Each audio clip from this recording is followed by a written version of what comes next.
Hey everyone, welcome to a new video. Just before we get started, I would ask that if you enjoy or find this content helpful, to subscribe to the channel and drop a like on the video.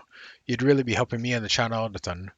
One last thing is if you have any questions, topics you'd like covered, or any areas of the game you're having trouble with, feel free to leave that down in the comments and I'd be more than happy to cover it. Now let's jump right into the video. So if we took a look at the details of the Perma banner here, and this is actually the main reason I don't like it, we could see that it's basically gambling and the risk that you get a 5-star drop that you can't use or maybe even don't want to use is way too high to actually be worth it, especially if you're a free-to-play player who would mainly want to roll for characters since your roster won't maybe be fleshed out with full 5-star roster. So if we take a look at the details, it's out of 15 drops on the perm banner, 10 are actually weapons. So right off the bat, you're starting off with a 1 out of 3 chance of getting something that you might not be able to use and maybe might prefer a character over the weapon. So right there, you're getting less value. Basically, the way the banner would work is that every time you get a 5-star character, which is guaranteed after 90 rolls, you'll get a random 5-star drop from the list. In this case, the list of 15 that I mentioned. And unless we get really lucky, we will typically roll a 5-star within 75 to 85 rolls, but 90 is the 100% guarantee.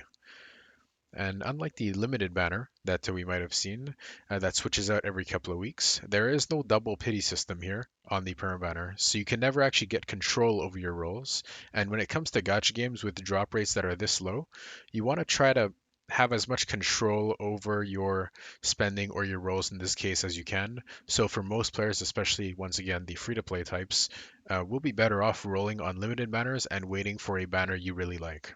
What I mean by control here is, like on the limited banner, when you miss the limited 5-star character, so the featured 5-star, you're guaranteed the featured character the next time you roll a 5-star, which once again will be after 90 rolls potentially.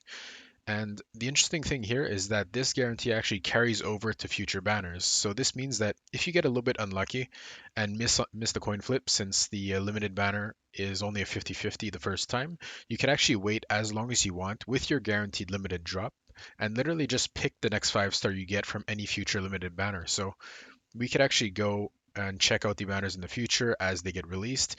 And you could just wait, keep saving Primo gems until you actually find one you really want. You're guaranteed to get that character, and that is actually a really good feeling.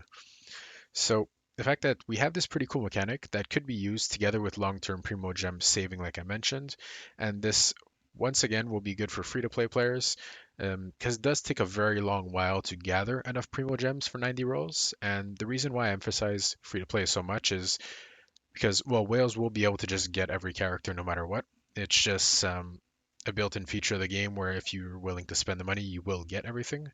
But from the free-to-play perspective, this limited banner um, control feature is actually a really cool thing to save as much as your saved up currency as possible.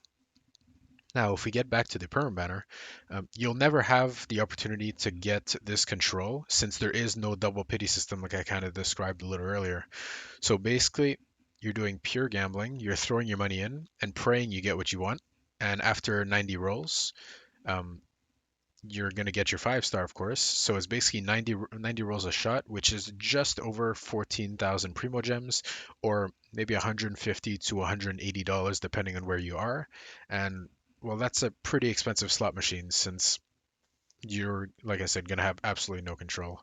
So when it comes to this game, I'm not suggesting that you necessarily spend. The free-to-play experience is actually quite good in this game, um, especially because what you're getting isn't actually that worth it unless you're willing to spend a ton of money. So that would be like in the hundreds. So if you're just willing to spend 50 to even 100 in a game like this, it's actually not considered to be that much. So it's probably a better option to actually just go for the free to play route.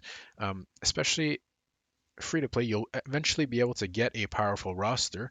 The only thing you're getting by spending a ton is actually saving the time for getting the characters, since you won't actually have to wait up and save your Primo gems. You could just get them instantly. And that pretty much wraps it up for the perm banner. Hopefully this clears up a couple of things for anyone who maybe didn't know the ins and outs of the banner, maybe didn't know how the gacha game mechanics worked. And if you made it this far in the video, of course, as always, I do appreciate you watching the video, and I'll see you in the next one.